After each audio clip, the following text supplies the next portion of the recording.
everybody, what's going on? Jeff Rieger, another episode of the Daily Ticket, officially game day, people. It's September 28th. It's a Thursday. The Lions play the Packers, and I have a special guest. See, in my radio life, long time ago, I worked in Milwaukee, Wisconsin. Believe it or not, I was not a Packer fan. And this man to my right or left, depending on how you're watching this thing, he was kind of my boss.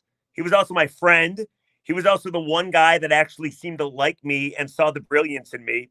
Okay, maybe not so much, but whatever. But Steve Sparky Fifer from WSSP in Milwaukee. Steve, Sparky, I call you. Thanks for joining us, man, because we need to get to the bottom of one simple question that I will unveil. But first, how you doing? I will just say this. I hope the people of Detroit really appreciate the greatness of Jeff Rieger and what you really have, man. Our station had a big hole in it at 1250 WSSP in Milwaukee after Rieger left. He was there not a long time, a short time, because he had his call to come to the Ticket in Detroit, and this is his dream job. This is what he's always wanted to do. But Jeff Rieger is a special talent. I hope you all appreciate him. Okay, can you do me a favor? Can you raise your right hand right now? Raise your right hand. I want to see it. Okay, there's your right hand. Yeah. I know you always carry a Bible with you. I'm going to need you to swear on the Bible and say that exactly again. But thank you. You're too kind. No, Sparky, guys, of course he's going to say nice things because he's in a great mood. So obviously the Brewers are in first place. They clinched the division. The Packers are a 2-1 football team, and the Bucks just got Dame time. Like, it's an unreal time to be alive in Milwaukee sports and Green Bay sports. Yeah, it's a beautiful thing. Jealous. Yeah, I got the Bucks podcast Green and Growing, so we had to have an emergency podcast on Wednesday when the Damian Lillard trade went down, and they stole them. All right, so let's get to why you're here. You're here because the Packers take on the Lions at Lambeau Field later on today. And I love getting your insight because I have a lot of questions to fire at you. And I'm wondering how Packer fans are feeling. And I'm wondering about the injuries because we have updates about the Lions and Packer injuries. But more than anything else, I can tell you, some radio hosts here at 97.1 The Ticket are freaking out. And maybe the fans too. People want to know, should they be afraid of Jordan Love? Because Lions fans went through Brett Favre, and then they went through Aaron Rodgers. And then a weird thing happened. The Lions have beat the Packers the last 3 games in a row. Lions fans are getting a little cocky, a little arrogant. We deserve to be those things because it's been forever. And now you look at Jordan Love. He's got the best quarterback rating in football. He's got the most air yards in football. He's only been sacked 3 times. He's got, 9 touchdowns and 1 interception.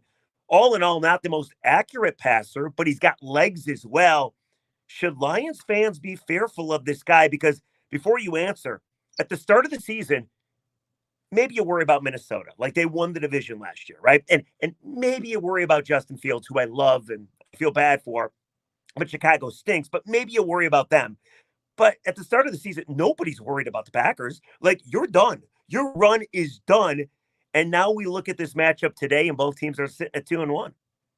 Yeah, the Chicago stuff drove me crazy. Obviously, we see more of it and hear more of it in Wisconsin being across the border from Chicago, obviously.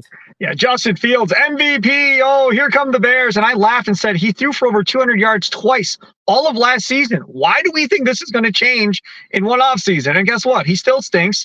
Luke Getsy, who went from the Packers there to be the offensive coordinator, maybe he's sabotaging Justin because he's a Packer at heart. I don't know. But they're horrible.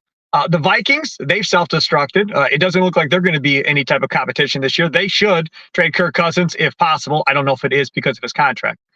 And then there's your Lions. And to be honest with you, I don't think anybody dislikes the Lions. But, when Sue was there, we all hated the Lions. Right. Well, he stomping on their offensive linemen and all that, Evan Dietrich Smith and all that. Yeah, we hated you then. Now, no real hate or dislike. It's like, oh, good for the Lions. So good again. Okay, that's good. Good. It's so condescending. Little pat on the back. Yeah, right. Yeah, good job.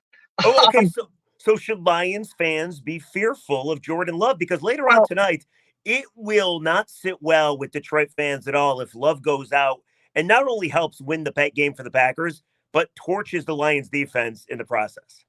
I'll say, I don't know if you have to worry about Jordan Love now.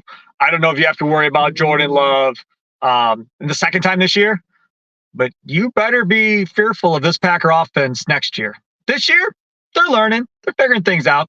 You'll see. When you see the Packers, they're fast at wide receiver. This is the fastest and most athletic team they've had since I've been alive, by far. It's by far the most athletic team. Luke Musgrave at tight end is going to be a perennial Pro Bowler. He's a stud.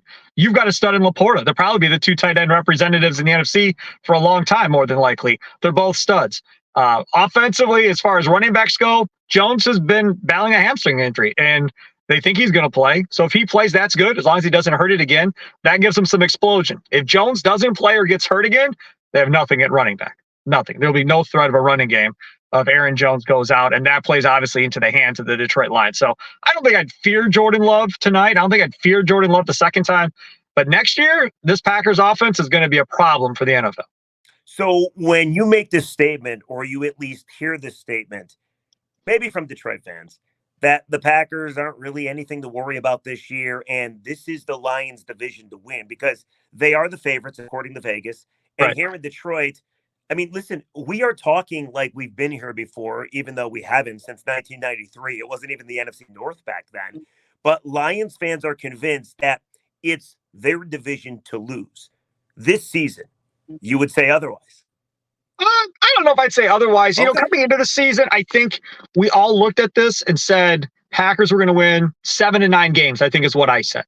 And to be honest, I think everybody is pleasantly surprised by how far along this offense is, considering they didn't have their all-pro left tackle last week and probably won't have them tonight either. Elton Jenkins, who is probably their best offensive lineman at this point. He can play every position on the line.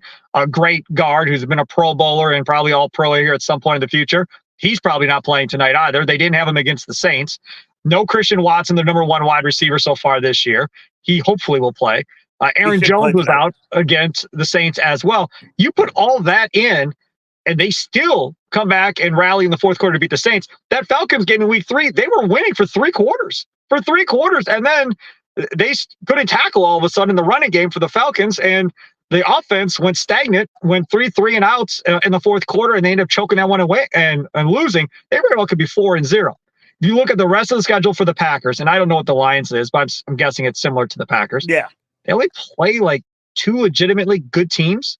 That's it. That's all that's left on their schedule. The rest of their schedule is all sub 500 teams right now that aren't very good. So this team might end up with 10 wins and be a thing. I still think it's the Lions' division to lose. I really do. Because I think the Lions could still win 12 games, 13 games. Who knows? So I still don't know if the Packers are there yet. Next year, I will expect the Packers to win the division. This year, no. I'm happy if they win 9-10 games. Even if they lose a bunch of games here that we don't expect, you definitely know one thing. Jordan Love does not suck like everybody was hoping for. Ooh, I think I know the title of my podcast. Jordan Love does not suck like everybody was hoping for. I'm going to mark that 9-10 on this podcast. By the way, the injuries for the Lions, I have them in front of me. Jason Kumbinda, out. Matt Nelson, backup offensive lineman, out.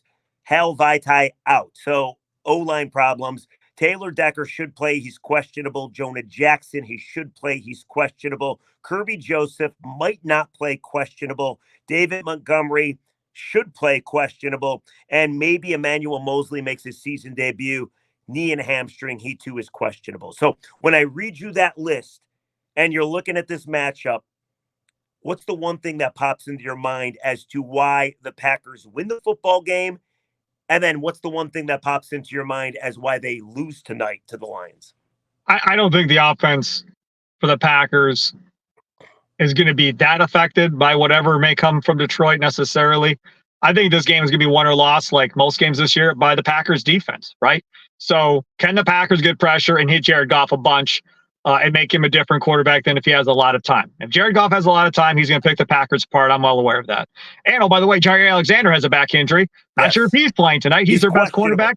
Right, and he didn't play against the Saints either. Devondre Campbell, the middle linebacker, he's hurt too. That hurts the run defense, the very little run defense they have. This whole team is just banged up and hurt. And I understand a lot of guys in the NFL are hurt at this point, but to be where they are right now, again, 2-1 with a chance to be 3-1 is simply amazing to me as somebody that follows this team. But my point is, if they hit Goff a lot, And they don't let Montgomery or Gibbs have a big game on them and being able to tackle those guys because they weren't able to tackle Bijan Robinson a couple weeks ago. Then they have every opportunity to win this game. I think the Packers are going to put up points. I don't. Maybe I'm wrong. I don't see anybody shutting this Packers offense down to where, oh, you're only going to get 3 points this week. I don't think it's going to happen. I think they're going to probably score 21, 24 points on Thursday night tonight, and then we'll see if that Packers defense is good enough to hold the Lions offense in check. So when you look at Jordan Love, the one thing I noticed is he loves to throw deep, right? The air yards are out of this world. I believe I read the stat here. In fact, I wrote it down. Let me read this stat to you and everybody watching right now, if I have it in front of me.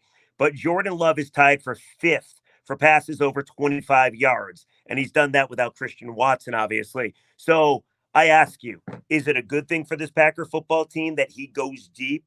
Does it affect them positively? Or do you believe that could be the downfall of Jordan Love and the Packers in a game like tonight? It killed the Packers last year. It killed Aaron Rodgers because last year, the only guy that he had that could do that was Christian Watson. That was it. And when Watson was hurt, they didn't have anybody that could do it because he didn't trust Romeo Doubs. Doubs was hurt part of last year, who's now kind of become their one wide receiver without Christian Watson in there. He's got the best chemistry with Jordan Love. But then they draft Reed from Michigan State, Jayden Reed, and he's got quite a few targets at this point. Luke Musgrave, the tight end I was talking about, he had him wide open down the middle of the field, 40 yards, and overthrew him against the Saints. So he can stretch the field down the middle. That's what I was saying earlier. They're so fast and so athletic. Rodgers never had a benefit of this type of athleticism at wide receiver and tight end at the same point. The problem is they're very, very young. Rookies and guys that are in their second year in the NFL, all trying to get on the same page as the quarterback who, well, this is his first year starting. He's been in the system for 3 years. He knows the offense like the back of his hand. Now they have to get on the same page with him, and that's sometimes where the miscues come. All right, so Sparky, I asked you about how Packer fans think of Lions fans, and you said, we don't really hate you. We scratch you in the back of the ear like a dog. You're like a cute puppy. Now, it's not going to surprise you, but we hate you. We despise you. We want you all to suffer awful, awful football seasons, and for good reason. So let me ask you this. If the Lions win tonight, that's going to be 4 in a row. 4. Here, I'll just show it on the camera right there if you're watching on YouTube. I can't. There you go. You see 4. 4 in a row. If the Lions win, do you, the Packer Nation, then start to get worried? Does this actually turn into a rivalry? Or is this still your cute Lions? You'll never amount to what we've done. We've won championships, and you're going to boast about being 3-1. God, I sound like a cocky St. Louis Cardinals fan. I'm so sorry. But I think that's kind of what Packers and St. Louis Cardinals, that's kind of what it is, right? Pirates, Detroit Lions, that's kind of what it is. Vikings and Brewers, Cubs and Bears, kind of similar if you're comparing divisions of baseball and football. This is probably going to sound condescending and so forth. But I mean, if y'all want to win your division title this year, that's fine. But then you're going to watch the next 5 years after that, maybe longer, as Jordan Love and this offense take over and dominate. I don't know how else to tell you. Hold on a second. You do know the Lions could potentially get better as well. They might keep Jared Goff. They might not. So you think this is it? So Jared Goff's not getting any better, Rieger. Jared Goff is who Jared Goff is. There's no climb for Jared Goff at this point. The dude, he is who he is. Now, Jordan Love could get better. And yes, you're right. Gibbs could get better and so forth. Hold on a sec. You're looking at a Lions offense that should get better, though. They average right around 28 to 30 points a game. Yeah. You don't believe.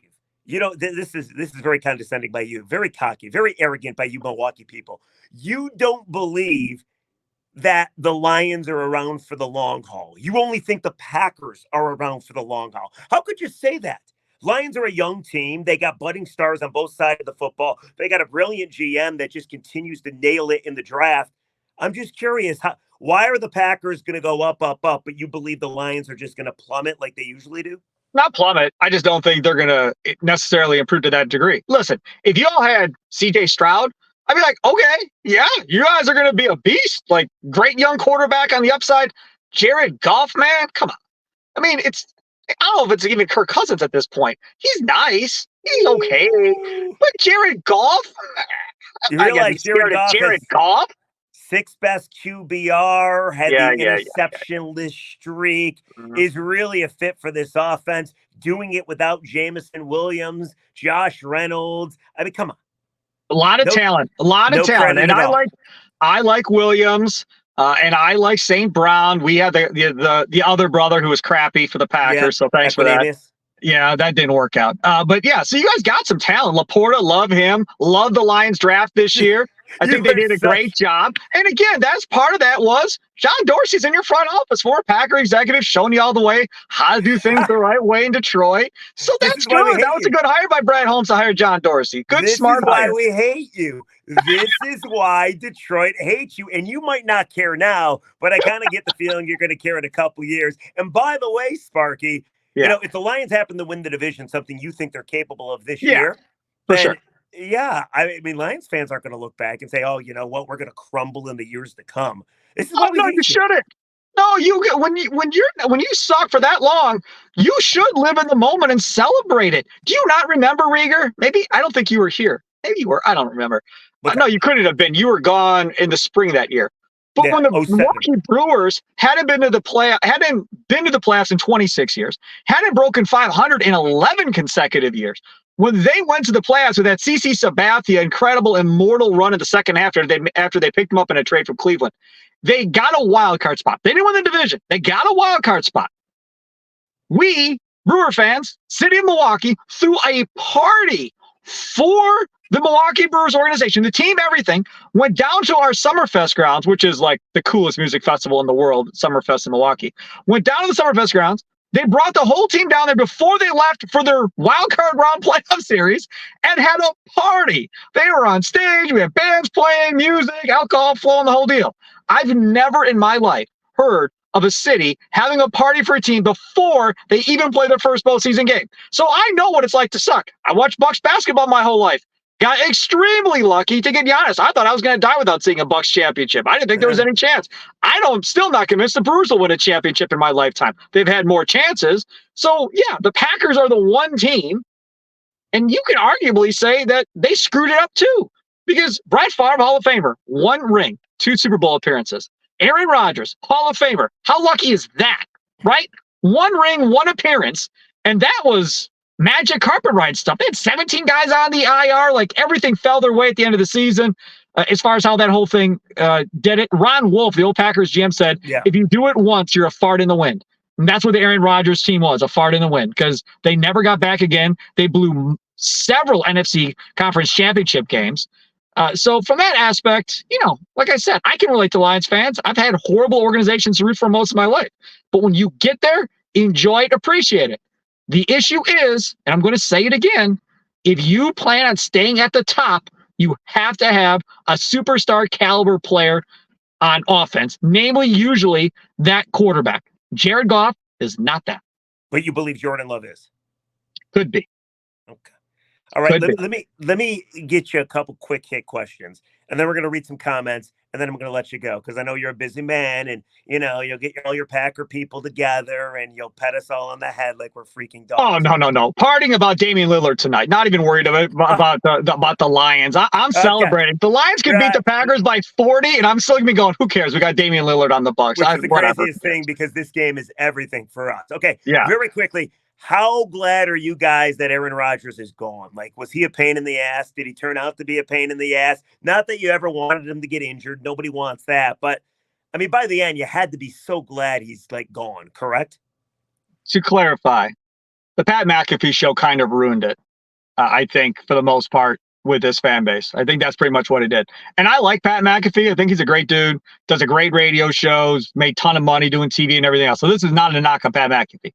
But when he had an opportunity to talk every single week and essentially make it about him every single week, I think that everybody grew tired of it. They really did. And then the whole thing of, they drafted Jordan Love. Okay, so now I'm going to come back, play an MVP level for a couple of years. Then I'm going to kind of demand a trade and hold you hostage like Brett did. And we're kind of reliving the whole Brett Favre thing all over again in Green Bay. I think people just got sick of it. Now, to be clear, I don't think it ever got to the point with a majority where people hate him. With Brett, the fan base was split 50-50. Half the fan base hated Brett Favre, half the fan base hated Mike McCarthy and Ted Thompson for getting rid of Brett Favre. This scenario here, majority were fine moving on from Aaron Rodgers and were willing to take whatever had happened. Jordan Love sucked. The fan base was like, fine, Jordan Love sucks, but we're done dealing with the drama of Aaron Rodgers and just want to move on and get whatever you can. So I don't know if anybody's like to the point of hating him and all that stuff. But I think people were just sick of the drama that comes along with him. I mean, think about this. That dude is out for the year, Rieger. He's going on McAfee every week. He went on McAfee this week and told his team to grow up. He's sitting in California ridiculing this team. He's not even there. Like, what? What are we talking about here? What are we doing? That type of stuff, it just drives me nuts. And if I was the Jets locker room, I'd be like, dude, shut the F up. Like, don't come at me. You're at home trying to recuperate. You're not having to deal with Zach Wilson as your damn quarterback at this point. Oh, poor Jets. It is kind of funny. All right, give me a score tonight. Who wins? Give me a score. I'm going to say Packers win 24-17. Wow. Well, how about a little wager? I like the gamble. I'll take the Lions. I don't even need, well, I'm not going to give you the 1.5. Let's just go straight up. You don't deserve the 1.5. I'll go Lions 28, Packers 17. We'll bet a beer. How about this? If I win, you come back on this podcast. Sure. And you read comments from people trashing you because you've been so arrogant. Yeah, okay? fine. Yeah. Okay. All right. And then you tell me what I have to do if you happen to win. I come back on this podcast and gloat. Okay. That's fine. All right. So to clarify, either way, I'm back on. Lions win. I need help from all the people watching and listening. We need stuff for Sparky to say. Like, for instance, if you need this Sparky to say, like, hi, my name is Steve Sparky Fifer from WSSP, and I was Ryan Braun's biggest fan. The cheater, right? Which I'm not, definitely. Right. Or I supplied Ryan Braun with the goods, whatever you want to say. So we'll need the comments. I am from Kenosha, where he threw the guy under the bus unfairly and lied about. So I am from the same town as the guy that got lied about by Braun. So there is that, yeah. Okay, so you got a connection. Yeah. So fine. If the Packers win, you come back on, you gloat, you talk crap to all the Detroit fans watching this. Yeah. And then if the Lions happen to win, then you come back on and you have to read every negative comment said about you and this appearance. Yeah, you just send them to me and I'll read whatever you like, my friend. Okay. All right. It's all good. All right. Speaking of comments, we do it every podcast on the Daily Ticket. We read a good one. We read a bad one. The bad one always rips on me. The good one is sometimes a question. Let me read the good one. I want you to stick around for this because this one comes from Steve. Same last name. This one comes from Steve. It says, Rieger, watched your podcast yesterday. What the F are you thinking? Urban Meyer to Michigan State? Dumbest effing idea ever. You're a bozo. And then I realized, was that you that sent that comment? Might have been, yeah, because that was a dumb comment. You watched the podcast. You said some stuff in the past, but that one there, a little out there. But Urban Meyer, Sparky, it makes perfect sense. Now, Mel Tucker's officially fired. Okay. Yeah. Obviously, they fired him yesterday. Okay. Urban Meyer gives you instant credibility. You start to win football games. He hates Michigan. He hates Ohio State because of how he had to unceremoniously leave. And at every stop in college football, the dude freaking wins. I know everybody's worried about optics. Who cares about optics? They're going to talk smack about Michigan State regardless of who they bring in. So why not bring in Urban Meyer, the best candidate for the job? Think about this, Sparky. Just think about this. How many times in your life does your team have a chance? And they're not my team, but does your team have a chance to get one of the greatest coaches in the history? Because that's exactly what he is. He's a scumbag, sure, but the greatest coach in history. You get a chance to bring that guy to your program at age 59. Yeah, he might leave for some mystery illness, but in the meantime, he's going to win. It's a brilliant idea, and it gets you back to at least winning football games, something that Michigan State fans, I feel, deserve. You are moving on from a character-flawed coach. Yes. And now you are advocating bringing in another character-flawed head coach to come in and be the head coach of Michigan State. Listen. Here's the difference. Mel Tucker did not win with the exception of the 1 year he had Kenneth Walker. Right. Urban Meyer has won everywhere except for Jacksonville, where he was just grinding too much. And kicking players. Right. And so this is the thing. If you all were smart at Michigan State, you do the smart thing and hire a Badger. right? Hire Paul Chryst, the former Badger head coach that did nothing but go to bowl games. No, there's not national championships in your future with Paul Chryst. Not saying there is. But you go get Paul Chryst, you fix the program nice and squeaky clean. You get back to being in bowl games every year, winning 9 games a year. Then you take that next step from Paul Chryst to try and get over the hump and get a better coach. How about Jim Leonhard, young up-and-coming guy, defensive coordinator at Wisconsin? Have you seen the Badgers defense this year? It sucks under Mike Tressel. With Jim Leonhard, dominant, very good. Now that's another guy knows how to recruit the Midwest. It makes all the sense in the world. You need a nice, clean, conservative coach to come in here that knows how to win, get it back on the rails, then go get your guy. And no matter who that guy is, it's not Urban Meyer. From your point of view, as a sports talk guy that loves drama, yes, Urban Meyer is a dream hire.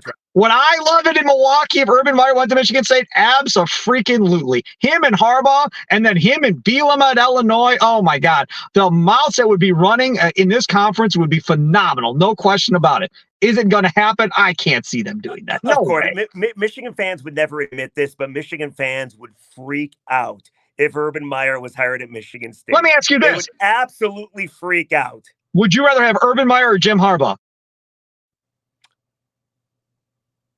Silence? Currently, let me answer the question. Let me think about it for a second. I'd rather have, okay, depending on for what team. What team? Because Harbaugh obviously has put together quite the machine at Michigan. For any other team in the Big Ten, yeah, I go Urban Meyer. Urban Meyer is a better college coach than Jim Harbaugh. That's not even arguable at this point. Well, I would agree with you. I absolutely would agree with you. I'd give Jimmy Harbaugh one more year to try to win a national title, considering how open college football is. He's probably going to leave for the NFL regardless. But Urban Meyer, his record is ridiculous. Every stop he's been at, he's won. And more than anything else, yes, he had 30 guys arrested in Florida. Yes, he coached a serial killer in Aaron Hernandez. Yes, he covered up drug tests. Yes, he supported Zach Smith, who was a domestic abuser. He's not a good guy. I don't care, though. I want to win, and that dude can win. So, yeah. I would take him pretty much anywhere. Anyway. I'll call my shot. Ohio State doesn't win. They fold. And then Lou Holtz will laugh all season long if that happens. Ryan Day gets fired, and they hire Urban Meyer back. And that would suck for Michigan and both Michigan State, because then Urban continues the role, and it's the same as it ever was. Yep. And then Michigan State people, all the people that feel a little queasy with the suggestion of Urban Meyer, all those same people would be like, crap, we should have hired him. Yep, so, exactly. Anyway, all right, bad comment. And then we're going to let you go. You've already spent way too much time with us, and we do appreciate it. Here's the bad comment. This is from Dylan64242. Rieger, I've watched the last 3 podcasts. I appreciate your effort. Your voice really sucks. It does look like you're balding. But more than anything, what the hell's going on with your nose? Is it the lighting? It looks like you have half a nose. Can you explain? So, does my nose look okay to you?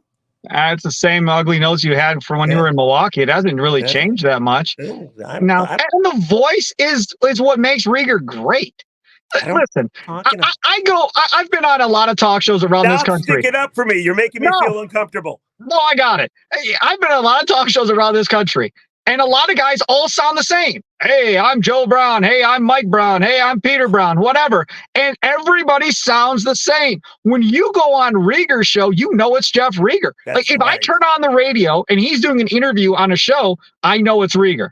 You know the voice as soon as you hear the voice. I got to tell you, having a distinguishable voice is a big, big deal, I think, when it comes to being, a popular celebrity talk show host like Rieger is.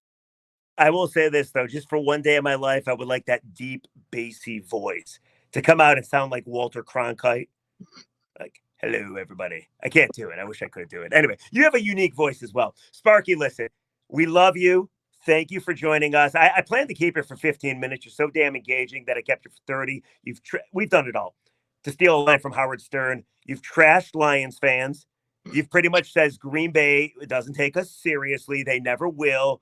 You look at us as your pet that maybe you'll give some kibble to every now and then and just kind of scratch the back of our ears. It's very nice of you guys.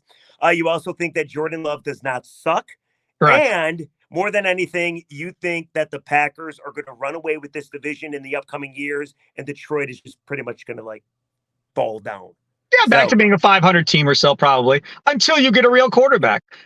Again, I don't have any faith that Jared Goff is going to win you a Super Bowl. I just don't think it's going to happen, y'all. You need to draft a real quarterback at some point, and then we can talk about you being at the top of the division. Please, can you give out your? Here, I'm going to put this in real quick. All right, give me your. Go ahead and give the people your Twitter, because I want people to tweet you when. Here, I'm going to write it down. Go ahead. At Sparky Radio, SPARKY Radio, at Sparky Radio. Okay. Nice and easy. There you go. At Sparky Radio. Tweet this man when Jared Goff lights up that Green Bay defense later on today. Tweet him, people. Tweet him. But also tweet me when he throws 2 interceptions tonight. Don't be bashful and say, Sparky, you're right. We don't think Jared Goff is the guy either. I'll be there for you. Dude is not throwing 3 interceptions or 2 interceptions in a game in like literally, I don't know, 2 years. I'll have my arms wide open, give you a big Twitter hug when you guys are not happy about the interceptions. All right. At Sparky Radio, make sure to tweet him. Listen to him at WSSP. Watch his podcast. Podcast Green and Growing for the Bucks, and Curd and Long for the Green Bay Packers. And how about the PBA, Pro Bowlers Association podcast that I do, Spare Time Bowling Show podcast as well. Available on the Odyssey app, of course, and anywhere you download your favorite podcast at, or you check all that out at the Odyssey Sports YouTube page where you find this fine podcast. Look at this guy. He's a busy man. All right, check out Steve Sparky Fifer. Tweet at him when Jared Goff kicks Green Bay's ass. And just remember, when the Lions win later on today, Sparky comes back on. You tweet him or tweet me or just comment to me all the bad stuff you want Sparky to read. Like, you can have him say, hey, I'm Sparky and I hate Milwaukee. Like something like that. Whatever. Work on it. But Sparky, thanks for joining us, buddy. And enjoy the game tonight. And congratulations to all your success and your team's success. And I appreciate all the condescending thoughts. Thank you, buddy. No problem. Go Bucks, go. All right. We'll catch you tomorrow. We'll catch you on the Daily Ticket. That's this podcast. Then we'll recap what happened with the Lions and, of course, the Packers. And don't forget, my daughter will paint my fingernails live on video. So we'll have that for you tomorrow. Thanks, everybody. Good night.